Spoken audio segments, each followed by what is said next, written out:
Hello, everyone. Welcome to the San Francisco Public Bank Town Hall. I'm Jackie Fielder, she, her. Thank you for your patience. Really quickly, I'm going to hand it over to Supervisor Dean Preston because he has a hard stop. So back to you, Mr. Supervisor Dean Preston. Thanks, Jackie. Everyone hear me okay? All right, excellent. It's really great to be here with everyone this evening. I'm Dean Preston, District 5 Supervisor, and I just wanted to start it off by thanking the Public Bank Coalition and all the members of the Reinvestment Working Group for their advocacy to continue pushing for a public bank in San Francisco. I'm very excited that we have gotten this far and really looking forward to continuing to move forward with more public input. And I appreciate this town hall for getting more of that input. Since we took over the legislative work from the former supervisor, Sandy Fewer, in 2021, we've created the working group that has been working on this and has been seated for about a year. We fought in my office for $350,000 to make sure we had the consultants and the expertise that we needed to put forward a draft plan that I know we'll be talking about today. And we saw really the first draft of the public bank governance and business plan just in the last couple weeks, which is a really big step forward toward what I hope will be the city of San Francisco creating the first municipal public bank in the nation. And I think we have discussed this a lot over the last year, that the pandemic has been incredibly challenging in so many ways, including the economic impacts on our communities and especially on communities of color and low-income communities in San Francisco. And the inequities that we have in our city have been exacerbated by the pandemic. Small businesses have shuttered. Others have survived, but barely, and a lot of them have rent debt. Communities of color have been disproportionately impacted in every way, including health and economic ramifications of the pandemic. So I think as we are looking forward and charting a path to economic recovery and reviving our neighborhoods and downtown, we really need to make sure that public banking stays at the forefront of the discussions. Public banking in San Francisco will be an incredibly powerful tool to regenerate our economy based on shared values, investing in deeply affordable housing, struggling small businesses and underserved communities, and green infrastructure. So this is the work ahead of us. We know that this takes a lot of creativity, determination, and perseverance to really reimagine banking that works for people, to change state law, which has been done, and to create a publicly owned and operated alternative to traditional banking. And we are where we are now because of the hard work of activists of the Public Bank Coalition, a lot of whom are here tonight. And I want to thank you all for your continued activism and also for entrusting me and my team, including Preston Kilgore, who is on tonight, my legislative aide, who leads our public banking work. We appreciate the trust that's been placed in our office to carry the legislative side of this movement. And just as I wrap up, really want to again thank the Reinvestment Working Group members, also Khalid Samurai and Jeremy Pollack and all the consultants, HR&A, and all those who've advised on the formation of a public bank. And I am very optimistic, but very eager to dive into all the details that it's going to take to get this right.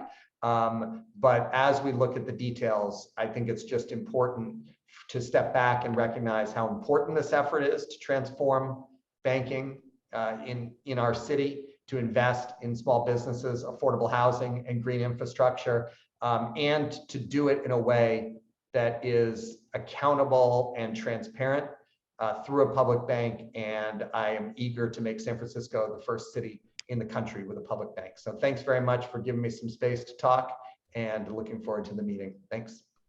Thank you, Supervisor. And I'm going to pass it to my colleague, Jesse. Hello, everyone. Hi there. My name is Jesse Fernandez. Thank you, Supervisor Preston. We have interpretation set up for this meeting, and everyone will get to participate in making sure that this event is accessible in multiple languages. And so a few things and instructions for all of us.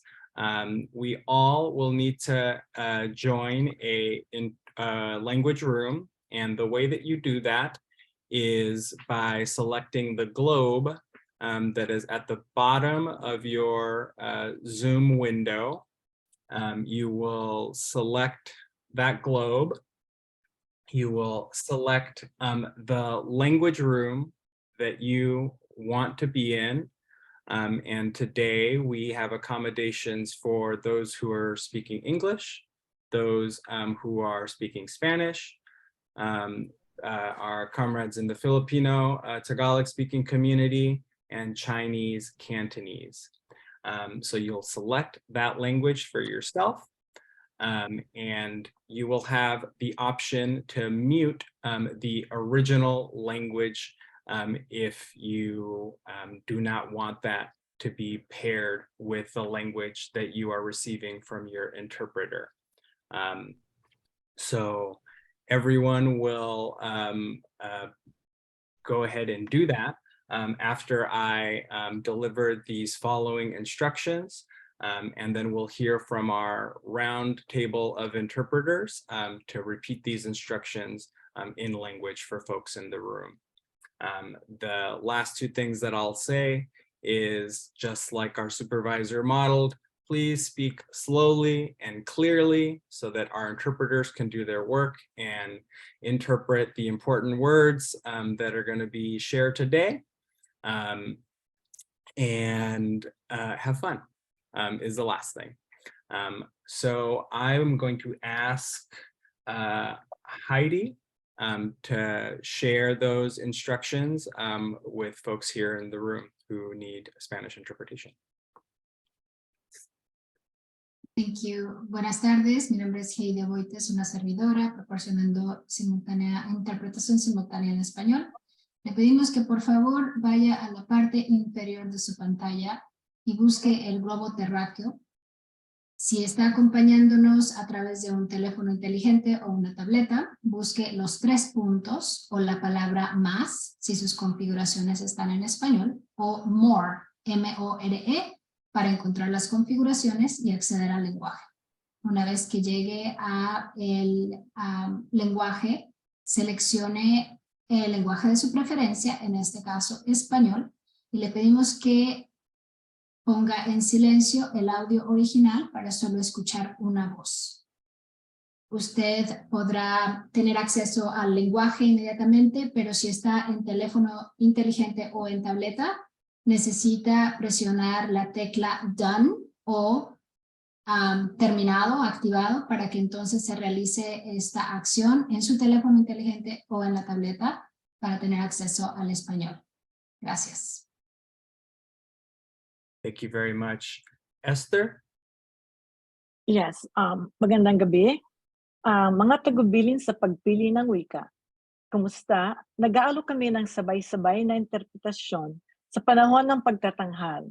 Lahat ay dapat pumili ng isang wika upang marinig ng lahat habang sila ay nagbabahagi Kung sumali ka sa aming gamit ang isang computer, mangyaring buhayin ang tampok na interpretasyon sa pag-click sa globe sa ibaba ng screen. Piliin ang wikang gusto nyo at i-mute ang original na audio para maiwasang makarinig ng dalawang boses. Kung gumagamit kayo ng telepono o tableta, maghahanap mo ang feature nito sa pamamagitan ng pagpipindot ng 3 tuldok o ang salitang more. Kapag napili mo na ang wika, dapat mong pindutin ang done, tapos na, upang paganahin ang aksyon. Mangyaring ipaalam sa amin kung kailangan ninyo ng tulong. Maraming salamat. Thank you very much. And now Wei Quen. 係大家好，今晚呢個係網上嘅會議咧，係如果大家想係聽到我同同事呢個係Harvey 嘅廣東話嘅即時傳譯嘅服務嘅話咧，請你喺呢個 Zoom 嘅屏幕底部嘅時候咧，一陣間係啟動咗呢個係傳譯嘅功能之後咧，你就會見到喺底部有一個係地球嘅圖標啦，咁請你點擊一下咧，揀選呢個係 Chinese 咁咧，就可以係聽到我哋嘅係傳譯服務嘅。咁同時如果係你唔想聽到係英語原音咧，咁咧仲有一個附帶嘅係選項咧，你可以撳一撳咧，就係將呢個英語原音將佢都消除，淨係聽到中文嘅。嗰個英文就係 mute original audio， 咁就聽唔到英文噶啦。咁如果你用嘅係平板電腦或者係手機嘅話咧，咁可能你見到咧熒幕上邊嘅咧係3個逗點或者係一個 more 更多咁嘅字眼嘅。咁咧亦都請你係點擊嗰個係3個逗點咧，咁就係可以再選中文咧，就係可以咧係聽到我哋嘅服務啦嚇。咁每次揀完之後咧，都要係撳呢個完成嘅係有個英文嘅字係 done D-O-N-E 咁嘅。咁亦都咧係請每一個講者咧係呢個係呢個主持人咧，剛才咧就話係請佢哋全部係講慢啲，亦都係如果係大家有機會係發言咧，亦都係稍微講慢少少，方便呢個翻譯員可以幫大家咧係即時傳譯出嚟嘅。唔該晒 ，thank you。Thank you very much, Wei Quen. I will just deliver the instructions one more time for those of us speaking English.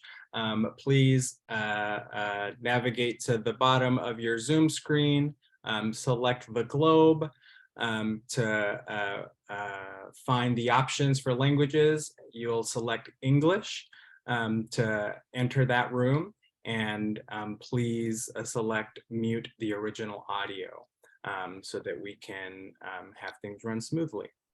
All right, thank you very much. I am going to update the interpreter assignments now, and back to you, Jackie.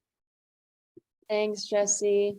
Thanks for your patience, everyone. Really appreciate it, being able to make this event accessible. So what we're doing here, we are reviewing the draft plans for a public bank and its predecessor entity in MFC. And we'll explain later what those are. I want to open today with an acknowledgement of the land we're on. We're on occupied Ramaytush Ohlone land, a land that claims the Ohlone people, the Ramaytush Ohlone people specifically, as its native peoples and original land defenders before colonizers settled here. I want to acknowledge the Black freedom fighters, liberators, and displaced peoples on this land who were brought here through violent forces like slavery, capitalism, colonization, and white supremacy. So, for the agenda today, I'm actually going to share my screen. Give me 1 second.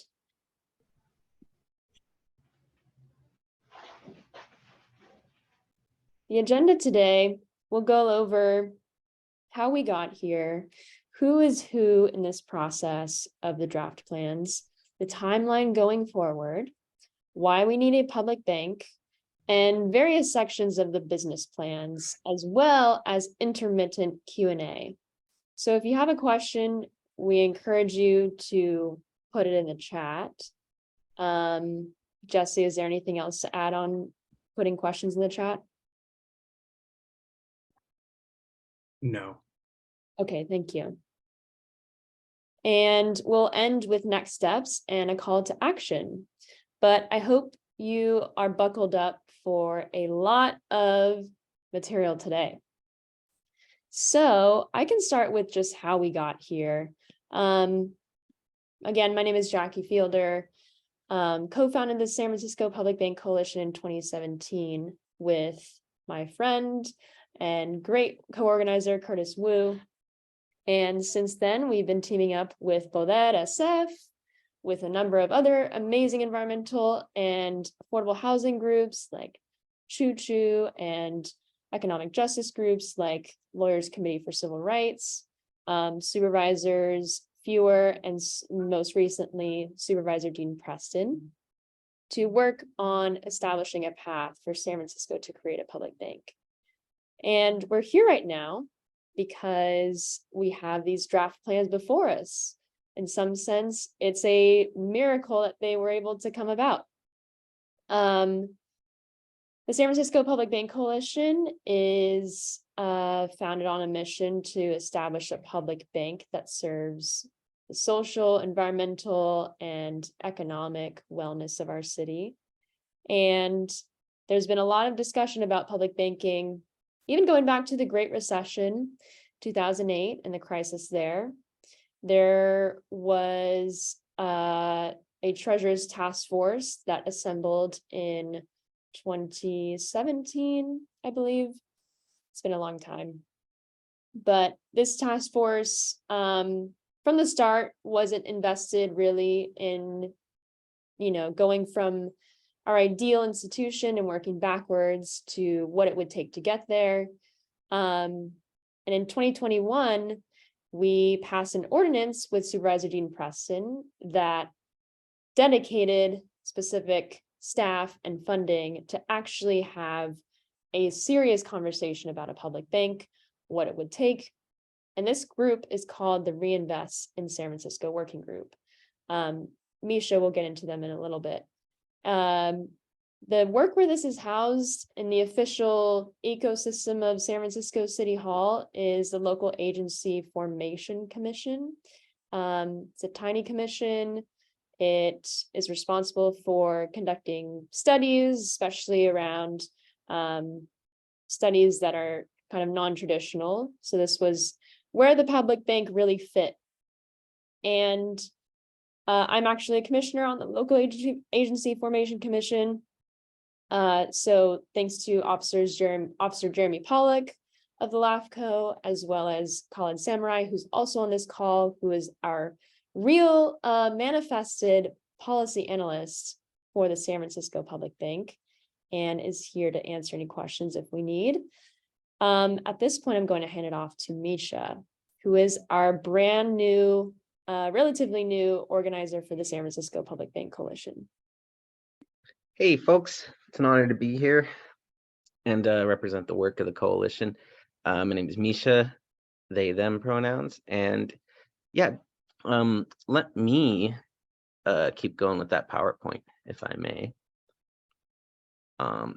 Folks can't see my screen, let me know, but just wanted to start us with the Reinvestment Working Group itself. So it got seated in April. And this is what it's been working on. We got some extensive community outreach was performed. This is just a rough timeline to help you get situated. And then this February, we got our first draft plans.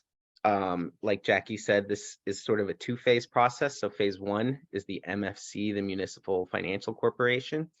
And then phase two is the public bank itself. We have the plan, the drafts are available for that, and we're going to go over them today. And some key stuff to keep in mind. Feedback on this MFC is due at the end of this month to the working group to get those tweaks in. And then feedback to the public bank itself is due at the end of March. And we'll help walk you through that process. And by May, we're going to have our official plan for a municipal finance corporation and the San Francisco Public Bank. So I'll just go over who, as part of this outreach that the working group conducted. Yeah. Really quick, could you go back and show the chart of the different LAFCO and before that? Oh, happily, yeah. So here is the sort of genesis, the legislative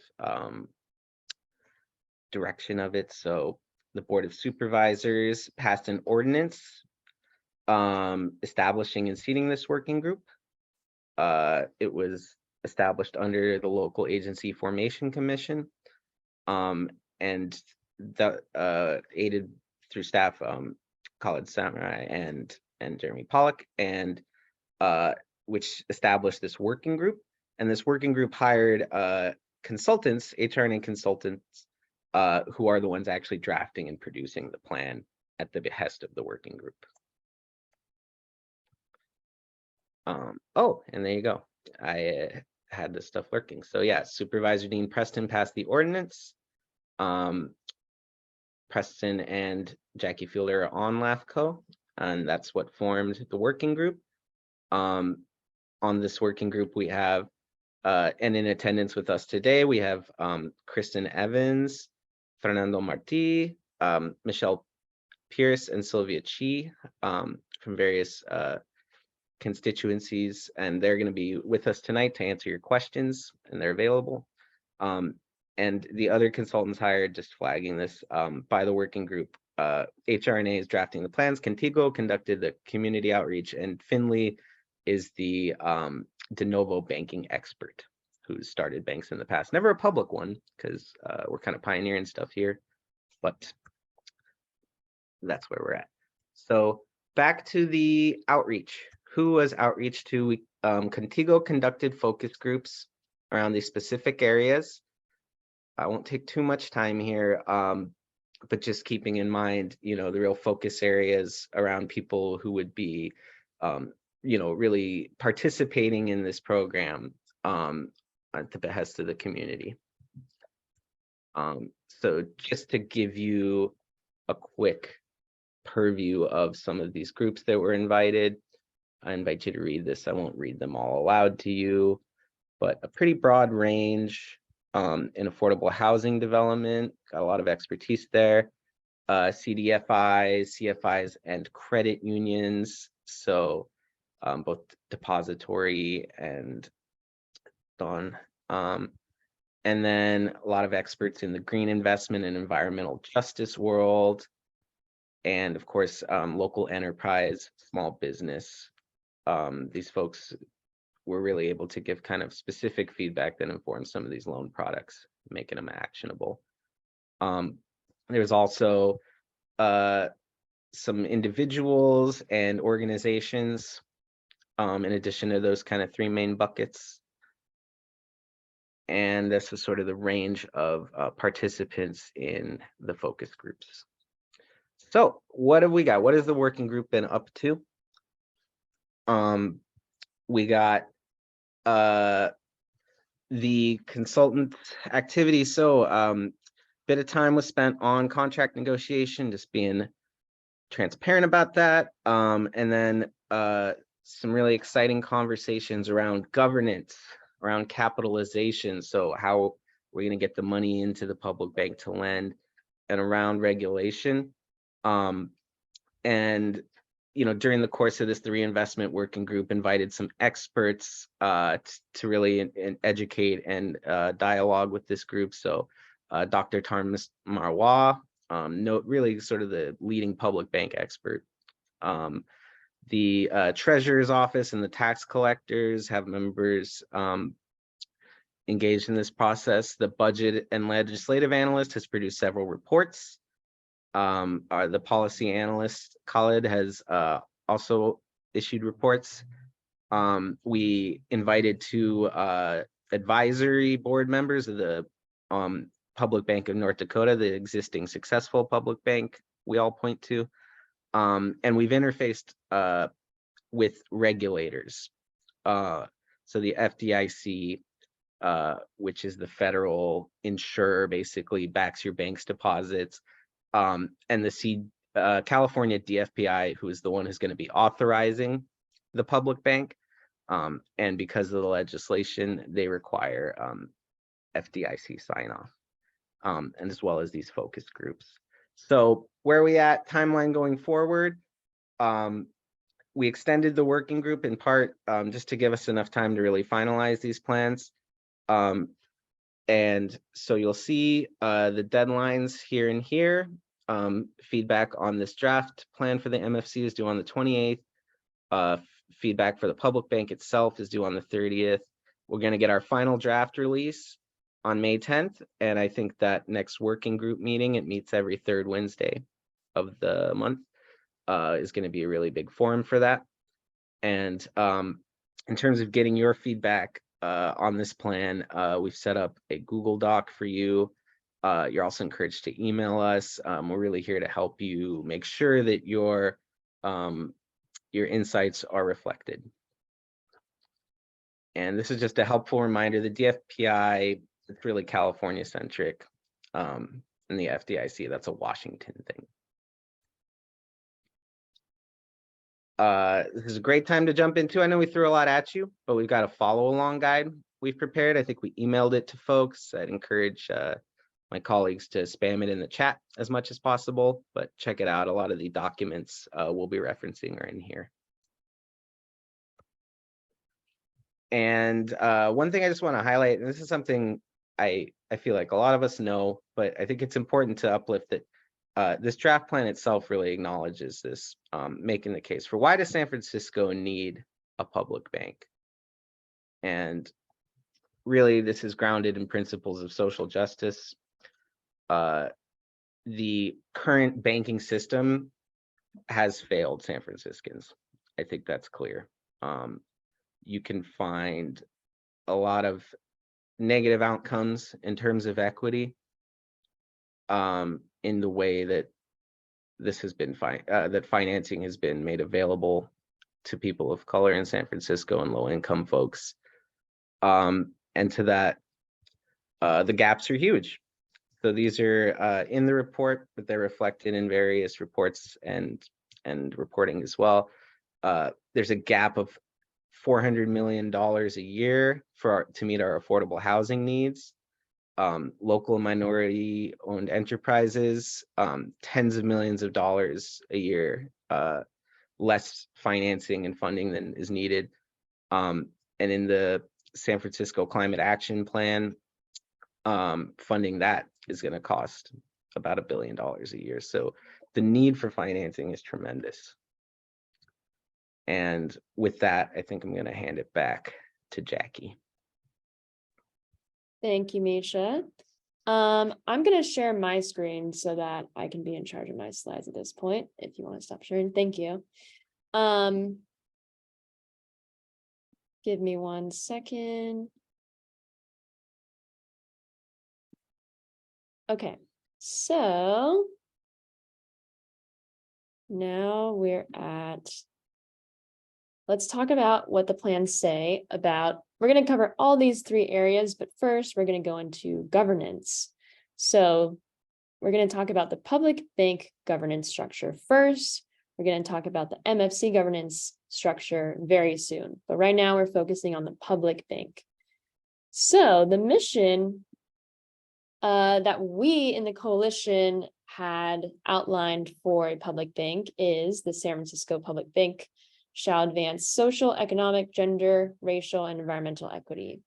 In the HR&A version, it said pretty much the same: promote an economy that upholds equity, social justice, and ecological sustainability.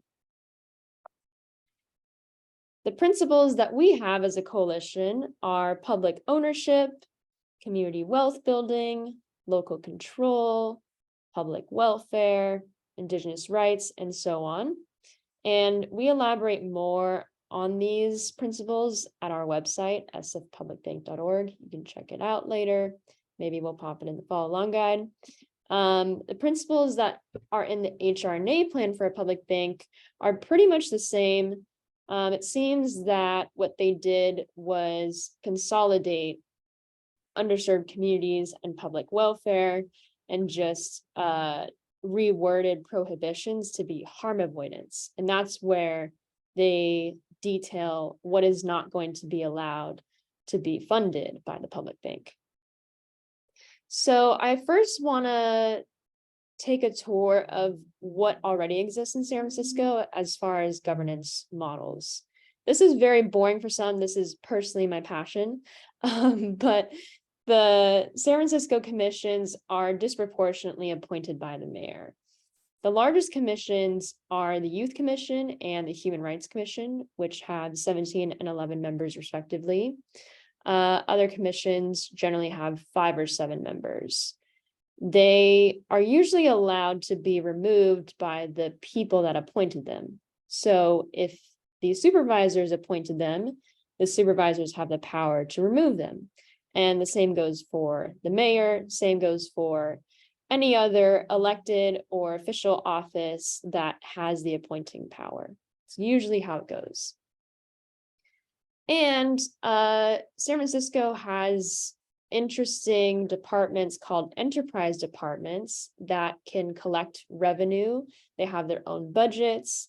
They can issue bonds for capital improvements and things like that.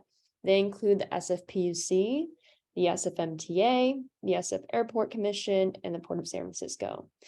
And as we all know, it's no secret that we have had a history of corruption through the decades in San Francisco, and the SFPUC was the center of the latest corruption scandals. So was the SF Airport Commission. Both Mohammed Nuru, the director of the Public Works, and Harlan Kelly, general manager of SFPUC, were appointed by the late mayor. And all of these commissioners for these departments are appointed by the mayor. And in that light, really, corruption is an issue of governance. And that is always a question that we get about a public bank is how do we make sure it's not corrupted?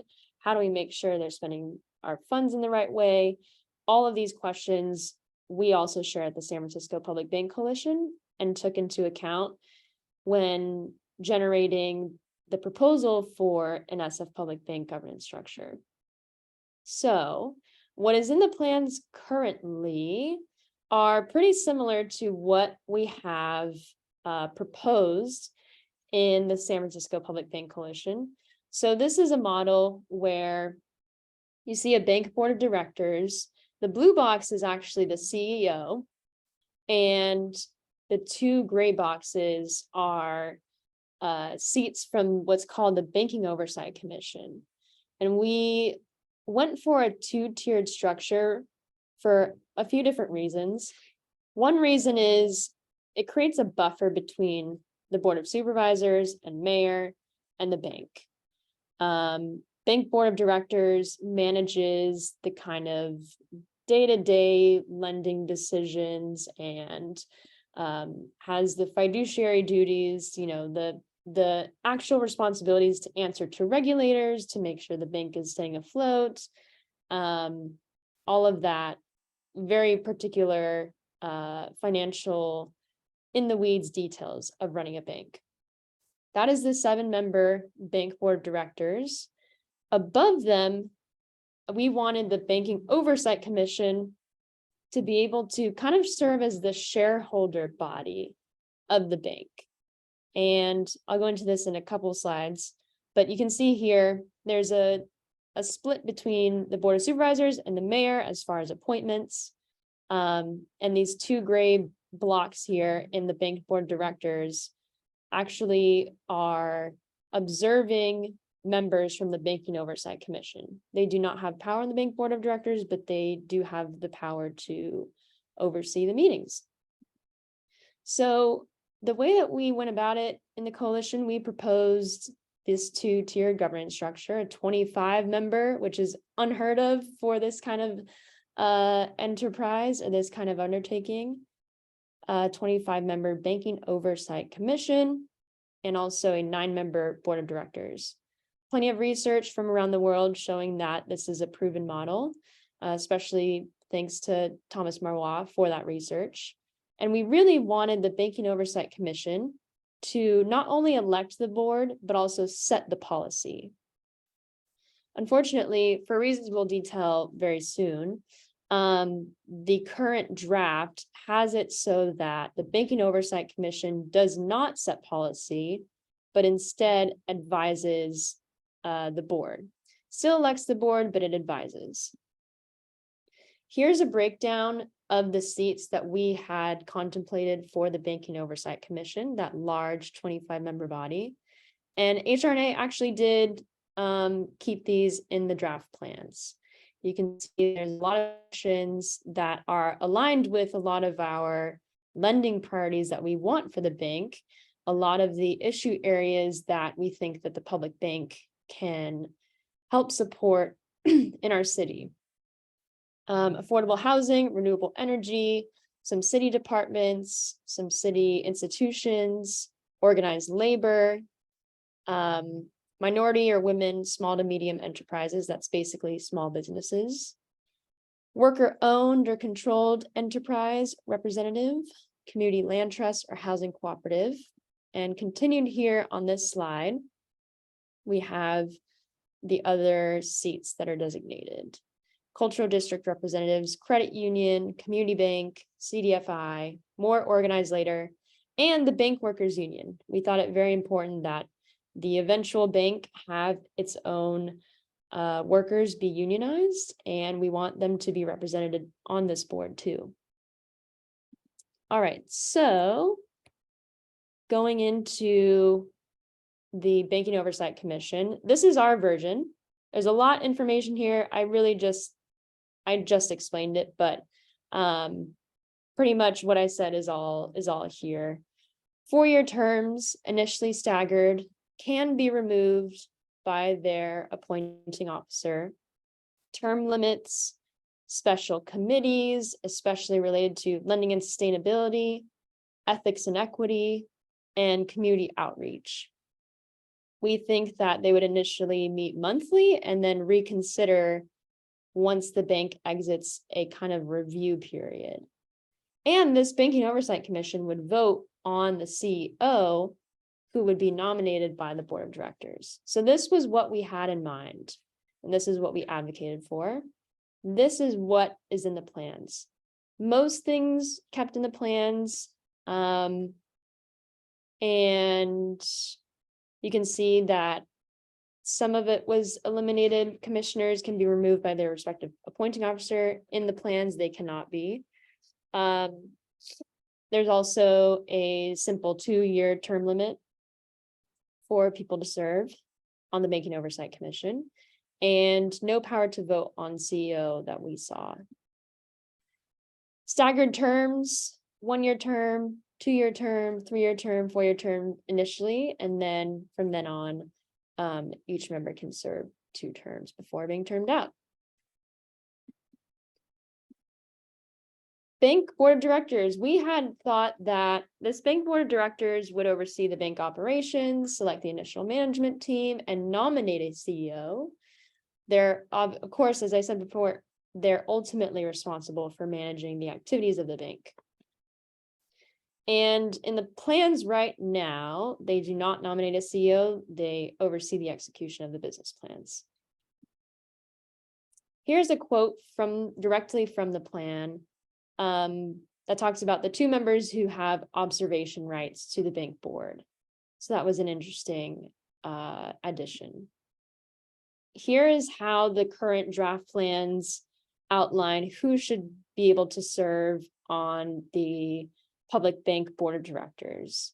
You can see that there are 5 seats for local financial institutions. 1 is reserved for the CEO, and 3 are subject matter experts in affordable housing, local enterprise lending, and green investments, all with financial experience. And again, you'll see the bottom 2 non-voting attendees from the Banking Oversight Commission. So good things, seeing the makeup of the Banking Oversight Commission the same as the SFPBC proposal, staggered terms, same committees, board of directors responsible to answering regulators, and 3 lending aligned finance experts allowed on the board of directors. Of course, there are some really big problems.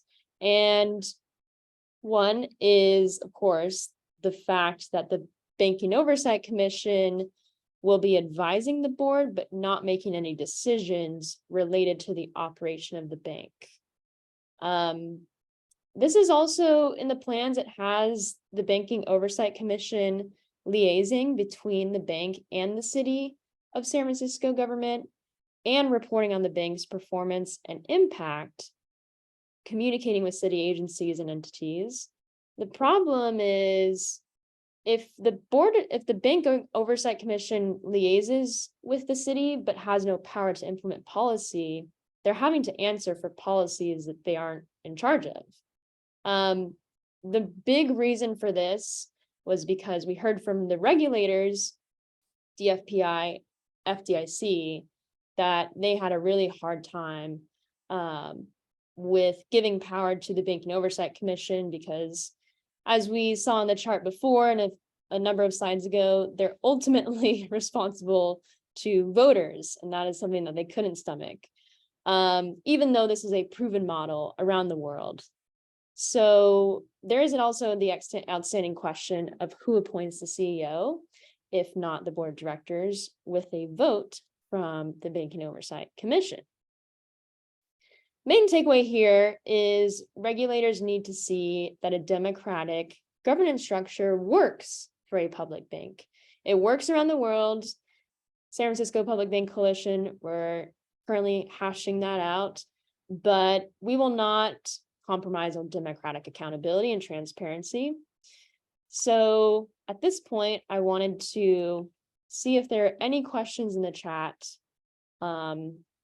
and take a little pause to give folks time to see if there are any questions.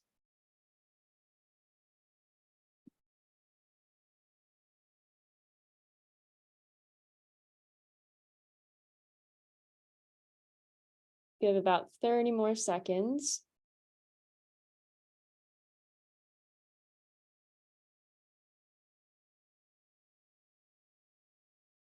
All right.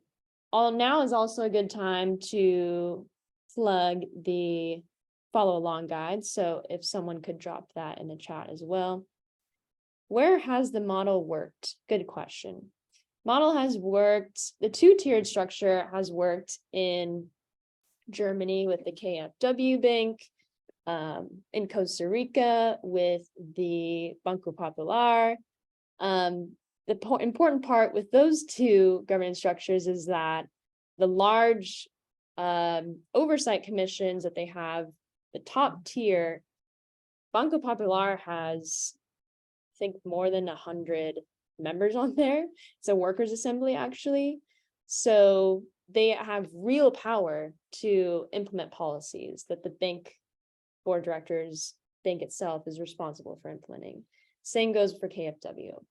A large member body, several dozen folks, and they have real power to implement policies. Yeah, Lauren, that's a great question. Is there any sort of advocacy that allies and the general public can do that might help convince the regulators or federal government? We are definitely looking into that question, and there's definitely the potential to meet with FDIC regulators, and we'll also go into this a little bit later about proving the MFC can work, and definitely, building those kinds of relationships.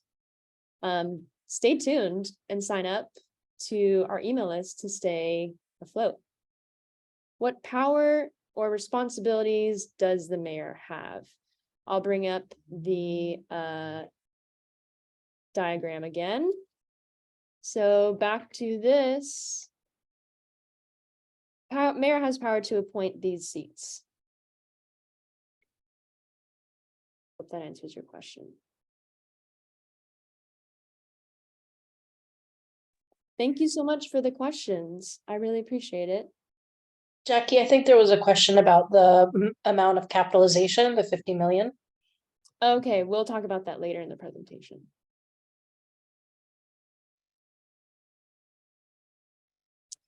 Are the federal regulators' criticisms real, or are they simply ideologically not interested in public banks? The Bank of North Dakota was created before the FDIC. What's their structure? That's a great question. Bank of North Dakota guarantees all of the deposits. And remember, FDIC only insures up to 150,000 for accounts, 250,000. Thanks, Misha. And a little bit more for investments. So, this is not millions of dollars that we're talking about. And the state of North Dakota guarantees all the deposits. They're not FDIC insured, and they've been running for over 100 years, able to withstand the recession, able to have to expand credit in their state and have a strong, robust system of local banking and credit unions. Of course, there are some issues and disagreements ideologically from us on what to actually invest in from the Bank of North Dakota to San Francisco, but that is their structure. I can't speak for the regulators' criticisms and where they come from.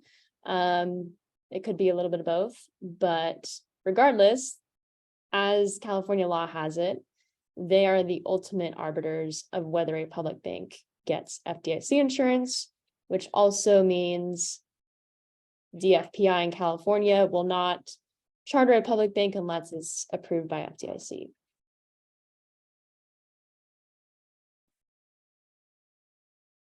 Thank you for the questions. Lots of good stuff coming too. Again, we'll talk about capitalization, but for now, I'm going to move us on to MFC governance. So this was the public bank governance. Now we're talking about the MFC structure. So it looks kind of similar in that it's a two-tiered structure, and Board of Supervisors appoints more seats than the mayor. There's a smaller, this is what is in the draft plans, by the way, that's what we're talking about right here. The board of directors are 3 folks, one of which is the controller, and I think 2 others are financial experts. And we did not have a proposed model, so we're actually in a position of responding to this model and having deep discussions about what's possible, because this is a governance structure that we want to see implemented quite soon. So this is what the MFC governance structure is. And again, the MFC Oversight Commission will act as the shareholder body and split appointments between the Board of Supervisors and mayor, not subject to removal by the respective appointing officers. 2 members of the MFC Oversight Commission will be able to attend meetings of the MFC board. And here are the board of directors again. So CEO and, not controller. CEO, outside director 1, who is basically a local financial institution representative, same for outside director 2. So our initial thoughts on this, since we've only had a week and a half to digest this, good that terms are staggered, similar to public bank terms, appreciate the diversity clause. These are not really specific enough on the oversight commission on subject area expertise. And we do have an outstanding question of how the oversight body might be legislated into effect. So do we need an ordinance or a charter amendment? And it has to do with very meaningful, very meaningful differences between what is a commission and what is a other body. At this point, it's unclear who appoints the CEO in the business plan, the governance plan for an MFC. And this is also a hope that we have for the public bank plans, but the current MFC plans need policies on environmental sustainability and labor standards to run through all lending decisions. So those are our initial thoughts, and the main takeaway here is that the MFC governance is a major opportunity to prove to regulators that democratic governance can work, but there may be a trade-off between the speed with which we can get the MFC going, either through an ordinance or a ballot measure, and the strength of that governance structure, the strength of the democratization of the Oversight Commission. So, questions about an MFC, please pop in the chat. Any questions about the MFC?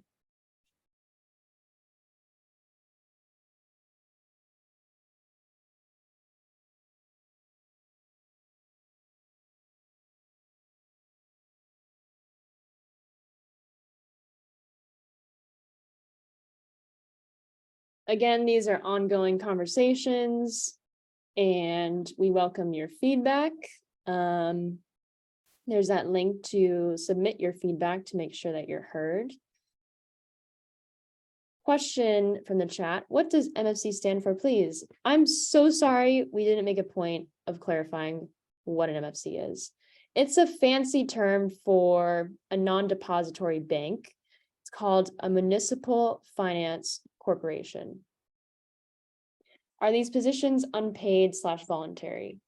Good question.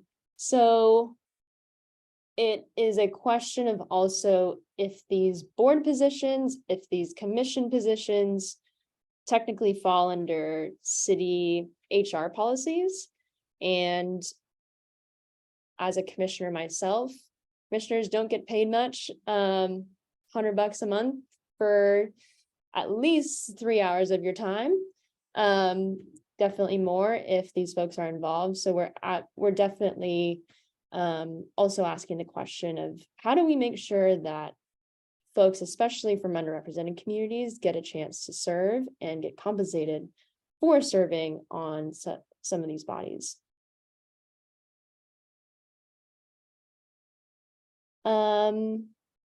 Will we be presenting or submitting this proposal to the city supervisors' budget and finance committee hearing about the CLE report on climate action plan funding? That's a great note, and we should at the coalition make a note of forwarding this to all of them. So if it is not a depository institution, where do the funds come from? I'm so glad you asked that question because we're about to dive into that.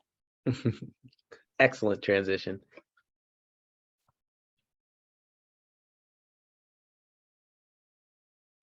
This my part, Jackie. I'm just checking to see if there's anything else. Yeah, I think we're all, oh, sorry, there's a couple more questions coming in. Who assigns a CEO on other public banks, such as the Bank of North Dakota? Good question. I do believe, I'm not sure about the Bank of North Dakota. If any other folks from the coalition know the answer, please pop in.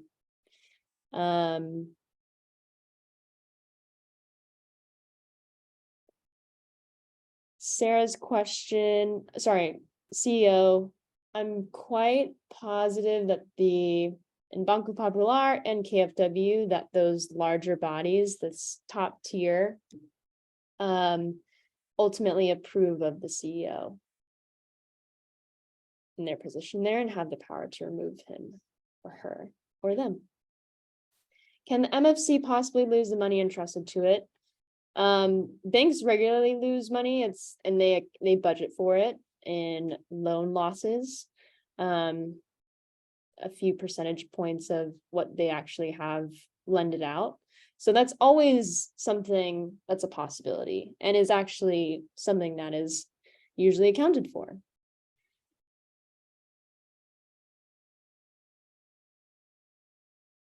All right, thank you so much for the questions. I'm going to pass it to Misha. Sweet. Yeah, Jackie, if you could set up the slide deck. Yeah, let's talk capitalization. Well, let's talk what the bank's going to do, what's in the draft plans. And a great caveat for all this is these are draft plans, right? So we're going to uplift what's good in here and walk you through what still needs improvement. So first, let's talk about lending. So this is a bank, right? What will the bank lend to? And this is really important. So the lending priorities, and I think this is where ideally a lot of the power lies, right? There are three main areas. This is directly from the draft plans where financing disparities are most pronounced: affordable housing, small business / local enterprise, and green investments. And the only way that gap is going to be closed is through something like a public bank. And to, connecting to a previous question about our city's climate action plan, directly in this public bank plan, that cost, that need is referenced. So there's a lot of synergy here, and that was a great thing you picked up on. But specifically, and I talked about this a little earlier, but the gaps are immense in the city's needs. So $400 million a year for affordable housing, exactly. And tens of millions plus billions, you get the picture. A lot of money is needed to do what needs to be done to see the San Francisco we want to see. I don't think there's anyone in politics who would argue that there's not enough money available for these priorities right now. Specifically, right, why is the need so severe in San Francisco? This is directly from the report, and this is something I think it was important we got in these draft plans because it's a really foundational social justice framing. When it comes to housing equity, you can see these statistics. Black households make up 9% of the population. They receive less than 1% of home purchase loans. Hispanic households make 16% of the population of San Francisco and only receive 4% of such loans. They're severely rent-burdened communities, and they're severely crowded housing situations relative to white folks. So the need is severe, and this is an immediate justice. Congregate living, thank you, Jesse, that we got to rectify. Same when it comes to local enterprise. It is very difficult for folks to access credit. White owned businesses were basically twice as likely to receive financing regardless of credit risk. You control for credit risk, and when it comes to race, it's twice as bad.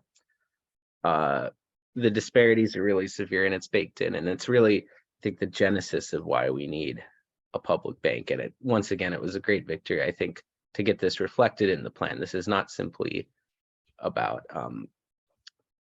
this is a matter of social justice.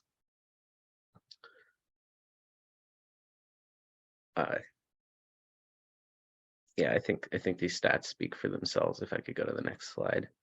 So what are the lending products proposed to rectify this? And keep in mind, a lot of this emerged from these focus groups. These are really very detailed needs. These are things that I've heard spoken about for years. I'll just kind of go down the list. So first, we need patient and equity-like capital.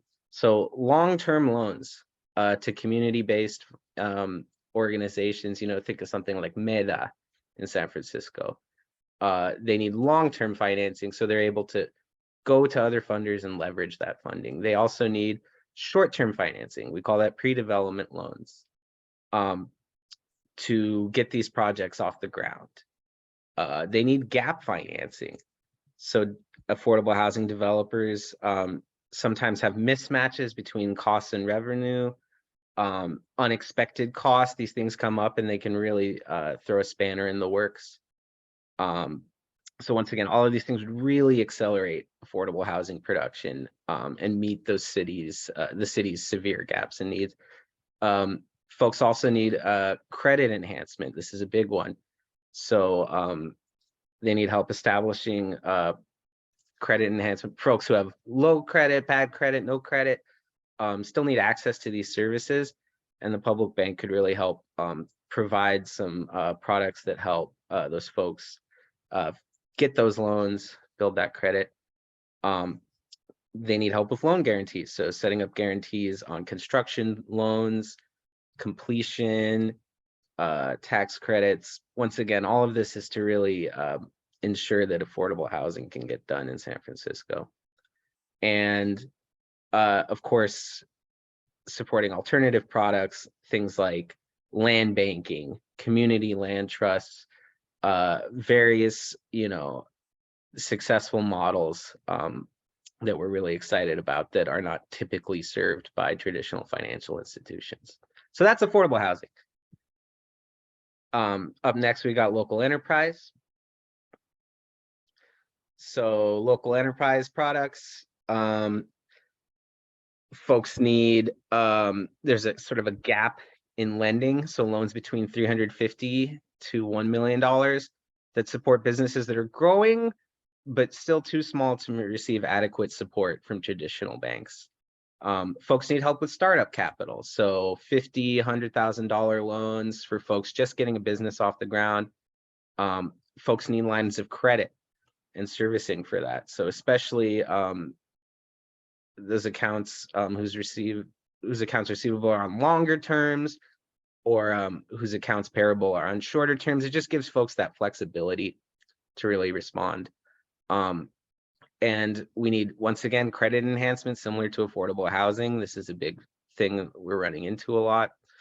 And this is another exciting one, which is marketing funds. So CDFI, small businesses, they struggle to market, and it's a great opportunity, I think, to provide that service for folks who are not your giant Wall Street banks. And then, yeah, green investment products. So short-term debt for building electrification, it's appliances, helping folks in low-income communities, get those gas stoves out of their house. Public funding and patient capital for pollution cleanup. This is one I'm excited about. But environmental remediation is something that can be difficult to finance and is super important in San Francisco in particular. Subsidy and finance for EV infrastructure was recommended in the plan, and tax credits for solar and storage. So that's what's in the plan. That's what's good. It's all good. What's missing? What we were hoping for more specifics on. This is specific to the plan, right? We were hoping for more lending products. So specificity, right? Loan terms, interest rates, those kind of things. This is a big one. We wanted to really uplift the mechanism of participation lending.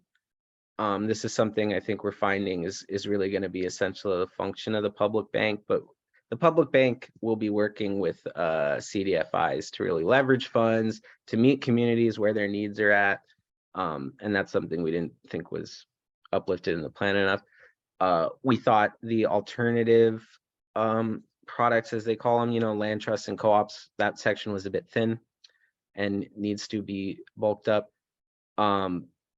There are decarbonization products aside from appliances and stuff, weatherization, we're talking heat pumps, insulation, that kind of thing. I think there's a bigger vision for what decarbonizing our city and our buildings can mean to folks.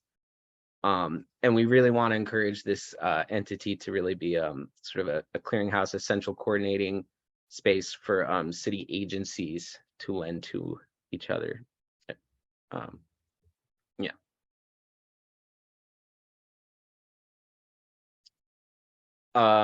In general, we also wanted to see more about how sustainability would be woven into the lending priorities. So it's great we have our principles. We really want to see those actualized. And in general, and while we appreciate, the case study around Banco Popular, there is a ton of existing models and banks to reference that we would like to see examined more. So main takeaway, we need to advocate for more specifics and participation lending in the lending products, or we need that to come from somewhere. We need the city to take up this research, but the plan is not fleshed out as is. So yeah, with that, want to give folks an opportunity to ask some questions. Specifically these lending activities, we'll talk capitalization, where the money's coming from later. But yeah, just like Jackie, I'll give folks, 30-ish seconds, get your questions in the chat if you have any questions around these lending activities.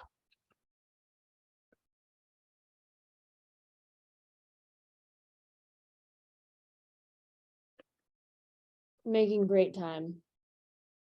Oh, good to know. I was in the zone. I couldn't even tell.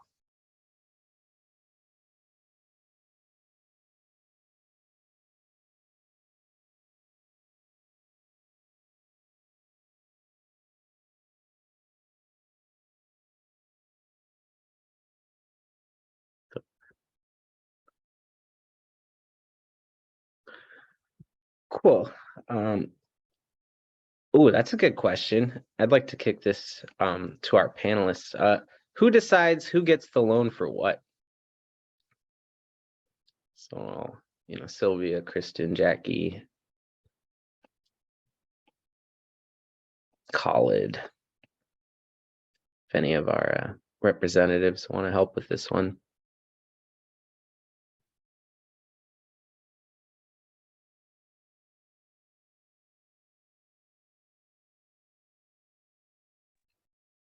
I'll start. I think the short answer is that ultimately for the public bank, just like a private sector bank, there will be a committee among the board of directors that will at least review certain types of loans.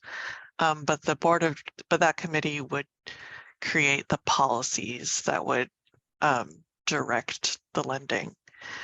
For the MFC, it's much less clear, but I think it would generally fall to the staff, and the staff would be overseen by the board and or oversight commission, however that's configured.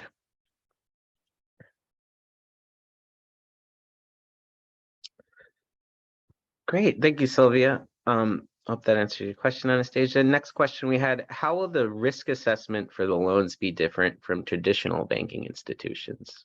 And once again, I'll throw it to the team to see if someone has a answer they feel strongly about.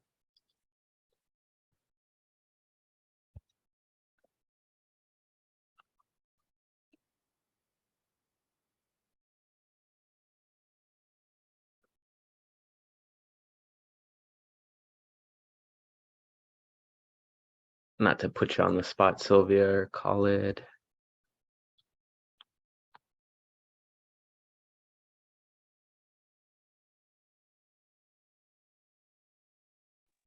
I'll start again. I think this is also kind of like a level of specificity that we're not actually there yet, but I think it will probably,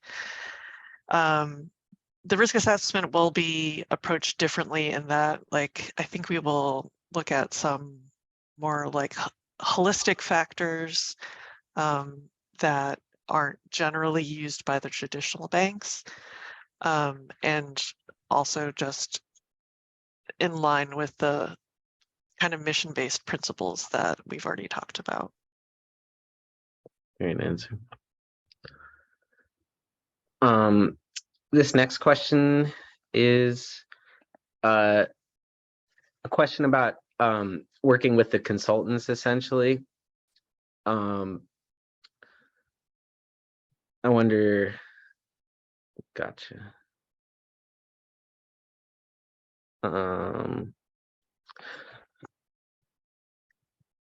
Oh, this is actually a good question too.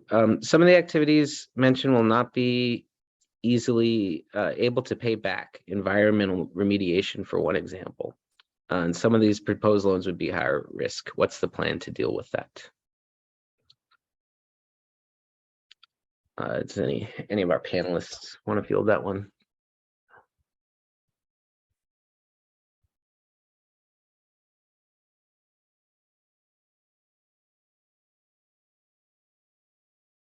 I mean, I think Jackie touched on this earlier. Hey, can you hear me, Misha? Yeah, call it. Please go. Hey, sorry about that. I was having trouble connecting. So I'll point, I'm gonna answer this question, but I'll also answer the question about who decides loan criteria.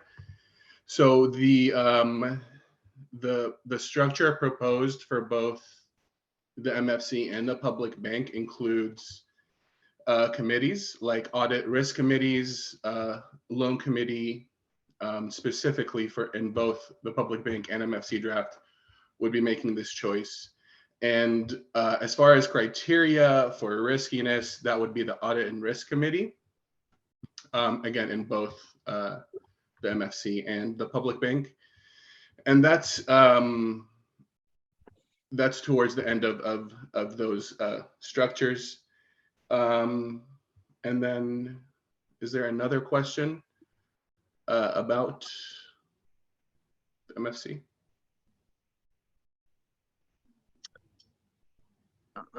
There's one more in the chat, which is how much will be set aside for zip codes that are being underserved by commercial banks, and what metrics will be used for identifying those zip codes? Yeah, there's no investment by zip code area in the MFC or public bank draft.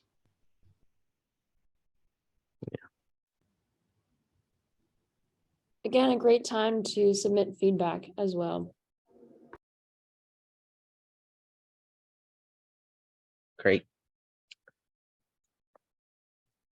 Shall we move on to the next section around capitalization, or did I miss any questions?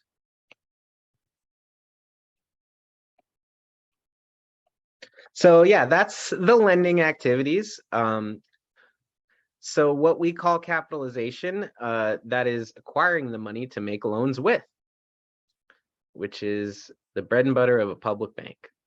So let's talk about, I know a lot of folks are eager to discuss this, capitalization. What's the vision? Where's it going to come from? This is directly from the draft plan, just to kind of give you a sense of where that process is on it. And this is something they've invited us to give feedback on. But there are legal and other considerations, I imagine that means political, around these sources that the working group has discussed. They do not require a final decision on the funding sources in order to produce this business plan.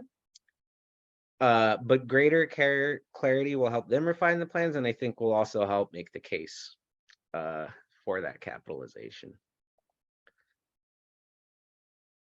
So big picture, here are kind of the main buckets that this money could come from. The money to get that bank established to start making those loans. So you've got general fund appropriation, that's through the Board of Supervisors. The treasurer has a pooled investment fund, which is a big pot of capital that could theoretically be used for that.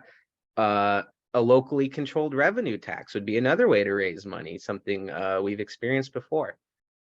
So you could say pass a tax ballot measure to raise that money. The employee retirement system of San Francisco is another source of capital that could be explored. Various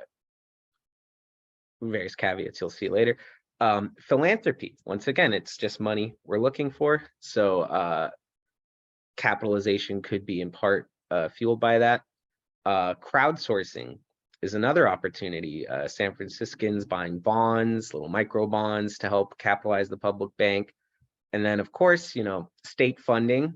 The state of California could choose to help us with this capitalization, as well as federal funds, which there are now some available, as you'll see later.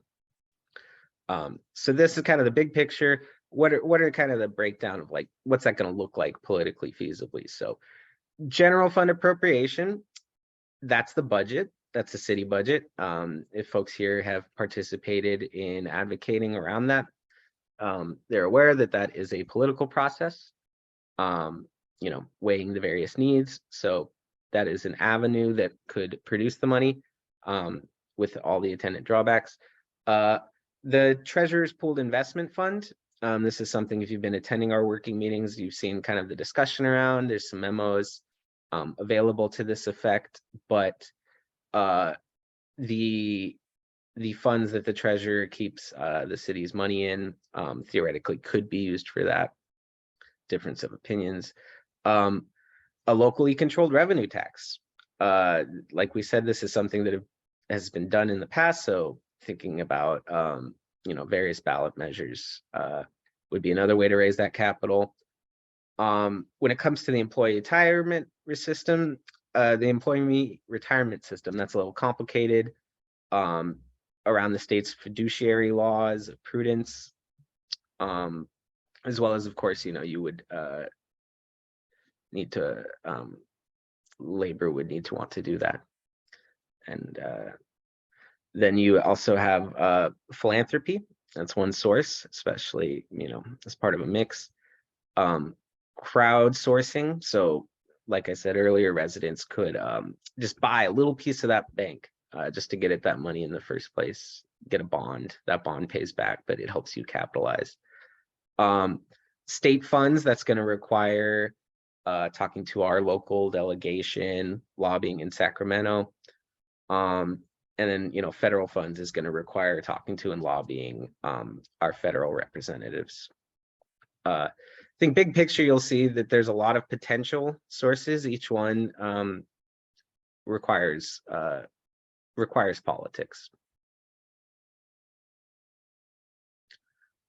Just to give you a picture, this is from the report, sort of, they demonstrated, I think this is one reason it's really nice to have this report, you know, for policymakers and lawmakers.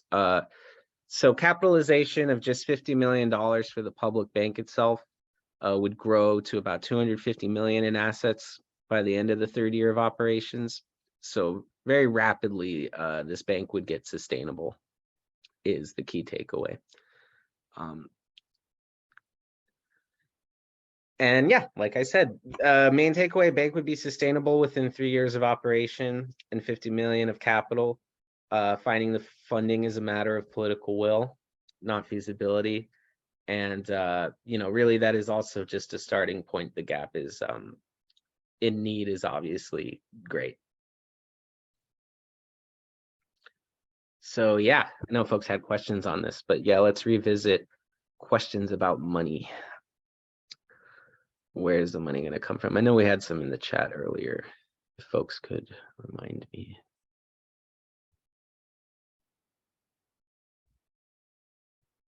I mean, we had a clear one from Glenn earlier. Is $50 million the full extent of funds available?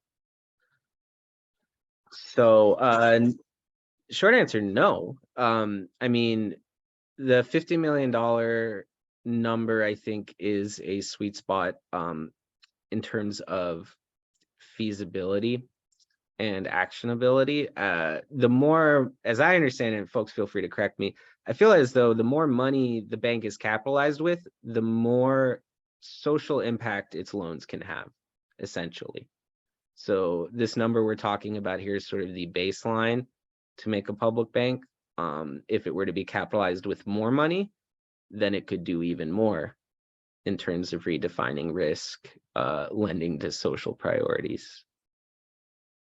Yeah, Misha, this is Kristen. I was just going to add on to that, the de novo banks, you know, kind of start at around $20 to $50 million, that being a new bank that's starting out.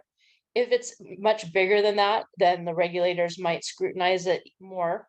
So there's an advantage to starting small, proving yourself, and then scaling.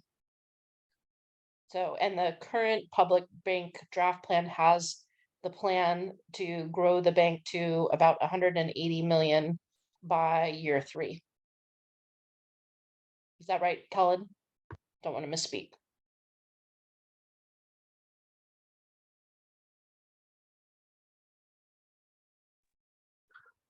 I'm assuming that's right. And thank you, Kristen.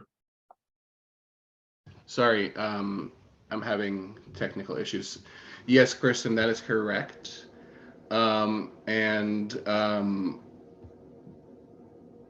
Yeah, so just to clarify, there's a difference between capitalization of a bank and funding. Capitalization is that initial startup cost. Think of that as like a one-time investment in the MFC or public bank. So depending on which we're talking about, for the MFC, it's $20 million in capitalization. For the public bank, it's $50 million. And then there's, in both plans, there's additional funding, which is an as investment in the city can put into these institutions and then can withdraw. The difference is capitalization. Once the city invests that becomes that institution's funding, with limited exceptions, that like if they completely dissolve the public bank or MFC, they can get it back.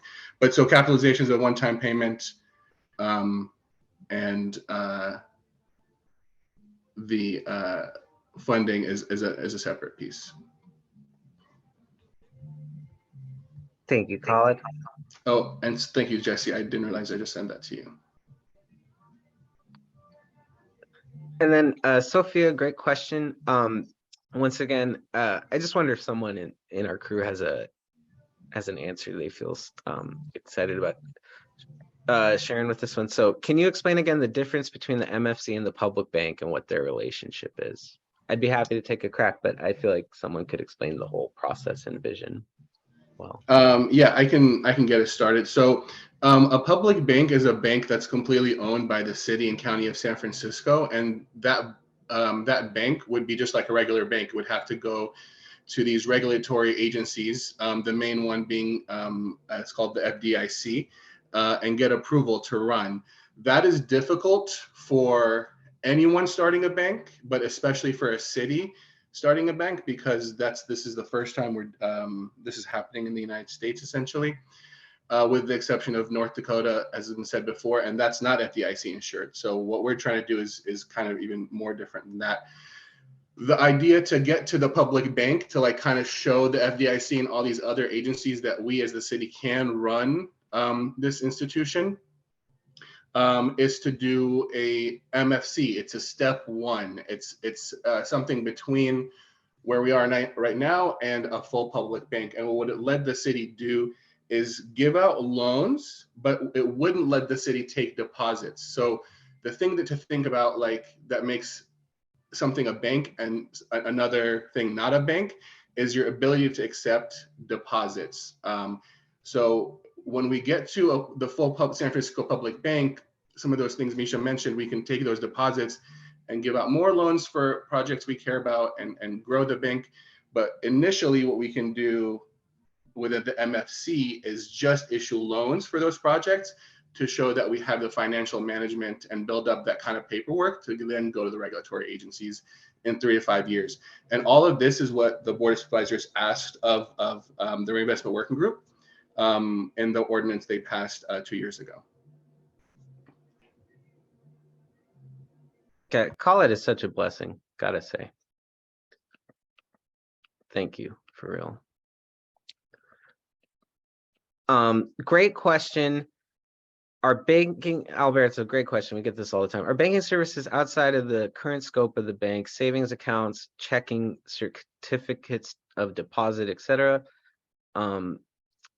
This would seem like a good way to raise funds for the bank.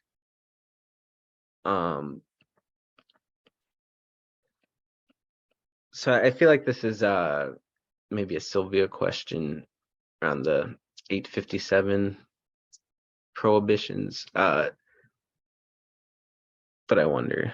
Yeah. So the draft plan for the public bank doesn't include any of that. So if that's something you want to see, that's something, some feedback you can give to the draft plan. But as Misha was referring to, there are certain restrictions in the state law that allows for licensing these public banks that apply here.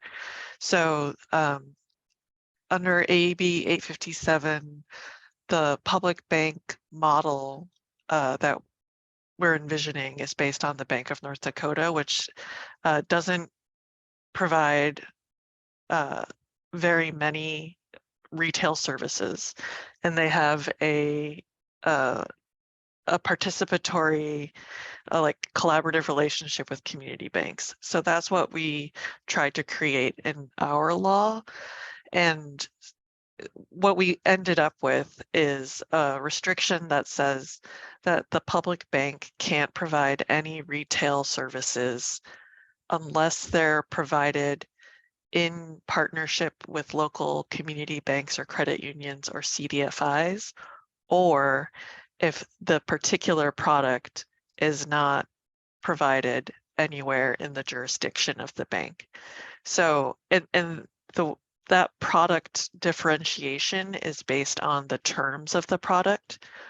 So for example, if there is no bank in San Francisco that offers a checking account with 0 fees, and 0 minimum balance, then the public bank could offer that. But if there already is a bank that offers that, then the public bank can't offer it. Or if the public bank partners with a credit union, they could offer a checking account. Bingo. Yeah. If I could just add to that really briefly, one of our goals in the city is to start a public bank in as efficient a manner as possible, and not waste taxpayer money, buying a building when we wouldn't need to do that. When there's a easier way to do that, and that would be partnering with community financial institutions like credit unions and CDFIs who are already on the ground in these communities. And so that we wouldn't have to replicate all that groundwork they've already done, and we could just partner with them and have them fulfill those investment priorities that their investment working group is discussing right now, and all of you can provide feedback on right now.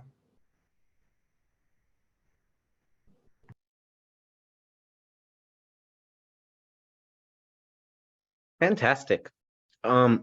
Any other questions around capitalization of the public bank itself? One thing I just want to throw out there, I think a lot of us know, but depository power is a wonderful thing, and that is, I think,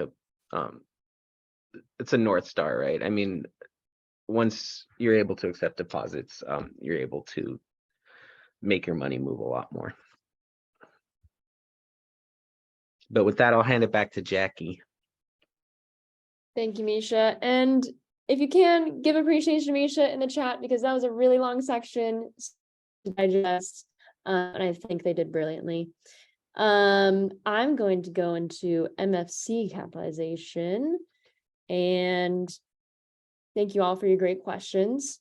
So similar little graphic here, capitalization of $20 million would lead to the MFC projected to grow to $70 million in assets by the end of the 3rd year of operations and sustainability, which is very exciting. And here is another chart. Thomas Marwa, who is the public bank expert, noted that this return on average assets in the 3rd year, that 0.01%, is pretty standard for public banks around the world. And I think he actually, not in the MFC, it was actually the public bank where he noted that. But generally, public banks and, at some point the MFC accept lower returns for increased social benefits. That's how Khalid put it, and I think that's a great way to put it. Again, we have a public bank that we want to actually deliver real results, whether that's saving businesses from closing in San Francisco that are beloved, to making sure that people are not displaced. Of course, in our feedback to the Reinvestment Working Group, we're also going to note all of this and emphasizing the need for metrics. So again, if we have a low return, we better have metrics for measuring the increased social benefits. And for a long time, we've been approaching the public bank challenge, the puzzle piece that is the public bank, by starting with our ideal and then working backwards. And now we're at a point where we have to start from where we are and look at how to merge the two. So MFC into a public bank. And we have to look at how to potentially fund an MFC. So we're also in an exciting time where President Biden just passed a major climate bill called the Inflation Reduction Act. And part of this creates a huge swath of funds in the billions of dollars for not public banks, and explicitly not public banks, but green banks, which are different from public banks. They are not depository institutions. And at the moment, we are looking into whether an MFC would be eligible for greenhouse gas reduction funds, especially if an MFC has environmental sustainability standards incorporated into all of its lending decisions, whether that's affordable housing, whether that is small businesses. There are ways to implement sustainability lending into all decisions. So the draft plan at the moment has a separate memo, and it says, given the alignment of objectives between the proposed MFC and a potential green bank, HR&A therefore recommends that if the city seeks to establish a green bank, the city consider making the MFC or a structure within the MFC the green bank entity for San Francisco. Main takeaway here is MFC would be sustainable within 3 years of operation and $20 million of capitalization. There are a variety of outside funding opportunities. We mentioned them earlier, including potentially the new IRA climate bill funds. Again, IRA climate bill funds potentially only available to the MFC, not to the public bank. Doesn't mean that the funds in the MFC can't eventually turn into funds for a public bank. Questions?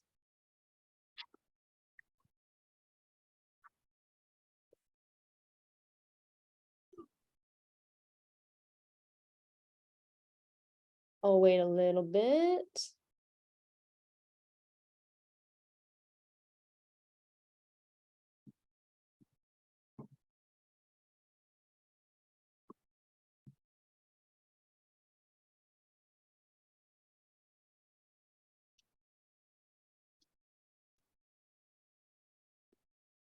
Is a green bank public or private? Great question.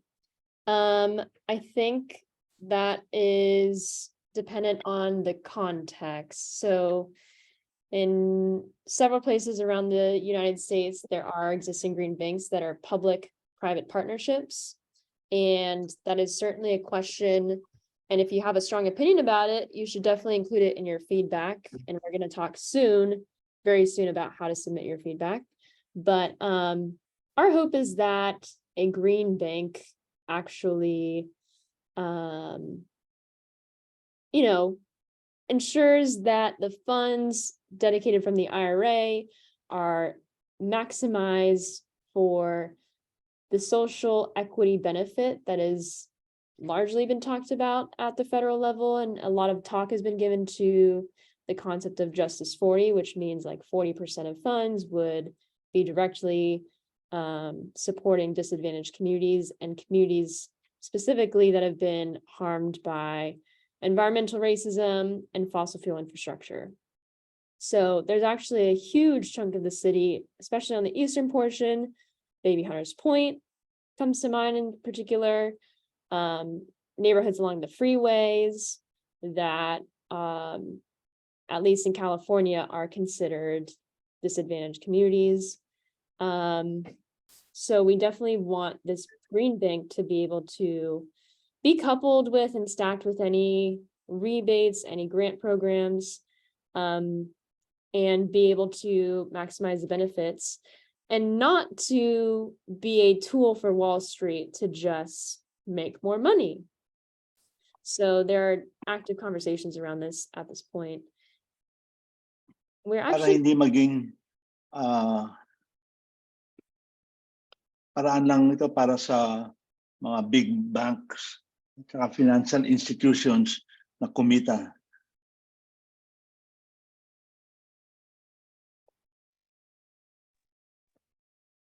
and would love to note that we're not actually running overtime. We had dedicated a couple hours to this, so we're actually running in advance of time.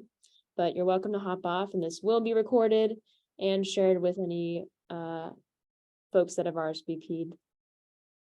All right, well, I'm gonna pass it off to my co-host, Misha. Yeah, next steps.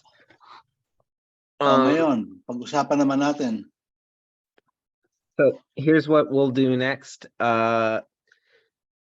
We have until the 28th to get feedback on the MFC plan. And Kala, just heads up, I think I'd like to tap you for this just as the recipient of a lot of this feedback. I want to make sure to get your insight on the most effective way to do this. But what we're prepared to do as the coalition is we've set up this Google form for you to submit feedback on the public bank plan, and we will commit to help ensuring that your feedback gets relayed to the Reinvestment Working Group.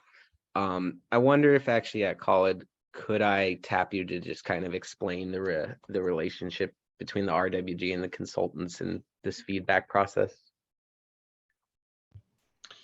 Yeah, sure. So the consultants are, so this is a professional consulting contract, which means they get to keep their opinions if they want to. So they don't have to accept all of our feedback right now. We have to under our contract, we have to submit the feedback for the MFC by February 28th, and the feedback for the public bank draft by March 31st. But they get to evaluate that feedback and decide whether or not to accept it. And all of this information will be presented publicly to their investment working group. And then the consultants get to discuss why they chose to accept some feedback and not other feedback, for example. Once their investment working group gets the final MFC plan and final public bank plan, they then submit it to the LAFCO commissioners and by extension, the Board of Supervisors. The Board of Supervisors, once they get these plans, they can also make changes to it outside of this current feedback process. All this to say that this process will continue to be iterative, and you can continue to submit public comment. But for right now, when we have the consultant on HR&A under contract with the Reinvestment Working Group, the feedback timeline is what I just said earlier, which is February 28th for the MFC, March 31st for the public bank. Is that what you meant, Misha? Correct. Yeah, you nailed it. I think you clearly explained the stakes, which is what I was hoping to inform people about.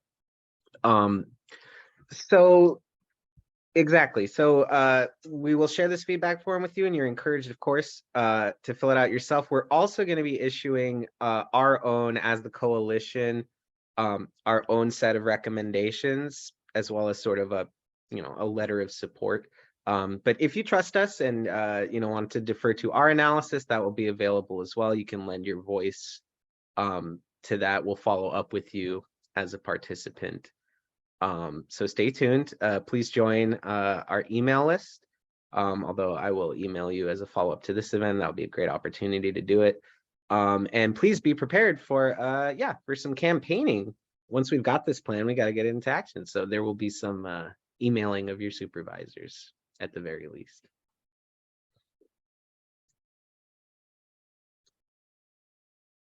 And yeah, Jackie, I don't know if you have any parting thoughts or Yeah, that concludes our presentation for today. And thank you all so much for participating. I think it's so great that we had actually most folks stay on the whole time. Really appreciate your patience. Thank you to the interpreters. Thank you to all the folks behind the scenes, Jesse, Reina, Sylvia, Khalid, Fernando, Dr. Michelle Pierce, Kristen Evans, Suraj-Dean Preston. There are so many people that are amazing, and behind the public bank efforts would not be possible without them. So thank you all so much.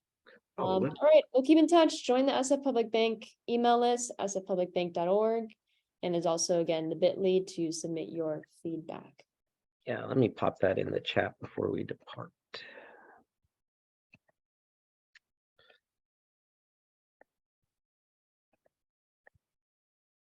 And also, yeah, don't feel afraid to reach out to our email with questions or anything. We're here for you.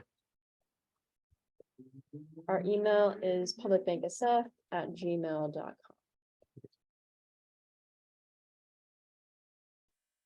Thank you all so much. Have a good rest of your evening.